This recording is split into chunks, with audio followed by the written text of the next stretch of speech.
the 10th or 9th intercostal space is identified. This is the site of entry through the skin. The 7th intercostal space is also identified. This is the entry point through the thoracic wall. Local anesthetic can be applied to one or both sites. The desired level of the chest tube at the entry site is identified. Small skin incision is made, and the chest tube with trocar in place is tunneled cranially towards the 7th intercostal space. The chest tube is then positioned perpendicular to the chest wall. The tube is grasped near the chest wall with one hand, and the end of the trocar is firmly tapped with the other hand so that the trocar tip and tube are penetrated into the pleural space. The tube and trocar are then slightly advanced cranially in the pleural space. The trocar is then removed. Christmas tree adapter and three-way stopcock is applied. It is important to know how to use the three-way stopcock. Here the three-way stopcock is closed to the patient. Other stopcocks, the major tab is indicating the off position.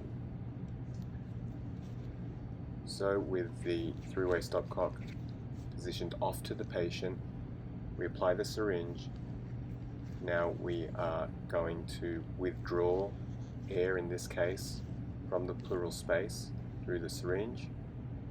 Three-way stopcock positioned off to the patient, and the air is then evacuated through the alternate port.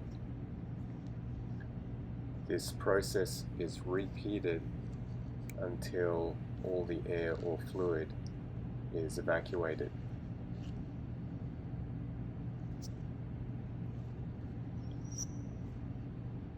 Negative pressure within the pleural space is evident here. We always want to turn it off to the patient when we are done with our intervention here. Sterile caps are applied.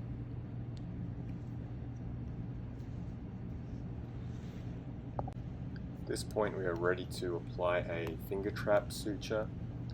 The first part of this is to place a purse string suture around the stoma. So we can see here that bites are taken around the stoma. Needle is cut, and with equal length strands, throws are applied. Note the amount of tension in the throws so that purse string effect is generated.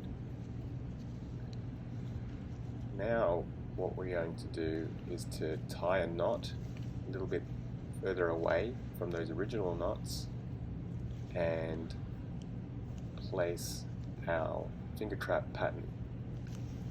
The suture is passed under the tube, both strands, and a square knot is applied.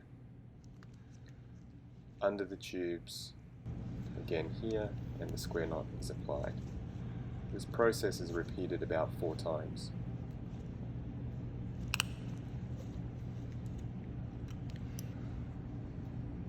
A potentially fatal complication is dislodgement of the Christmas tree adapter. So we need to make sure that this is secured in place. Typically we perform this with wiring. So cerclage is applied around the end of the tube, capturing the Christmas tree adapter, and then the wire is then subsequently wrapped around the stopcock and twisted into place.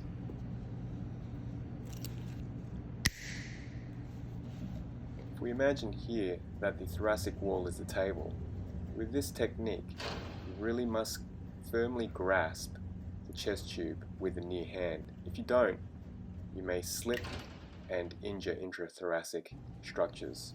Therefore, I prefer this alternate technique where the tube and connections are all pre-assembled.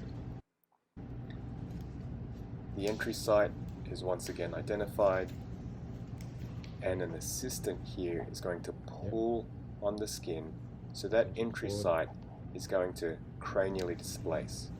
Skin incision is made, and some gentle tunneling through the chest wall is performed with a blunt instrument. The end of the chest tube is grasped with that blunt instrument forcep, in this case a mosquito, and the tip of the tube is introduced into the pleural space with the mosquito forcep. The tube is released, the mosquito is removed, and then the skin is relaxed. Upon relaxation of the skin in a live animal, that skin will return to its original position, thereby generating that subcutaneous tunnel. The tube is then secured as previously demonstrated.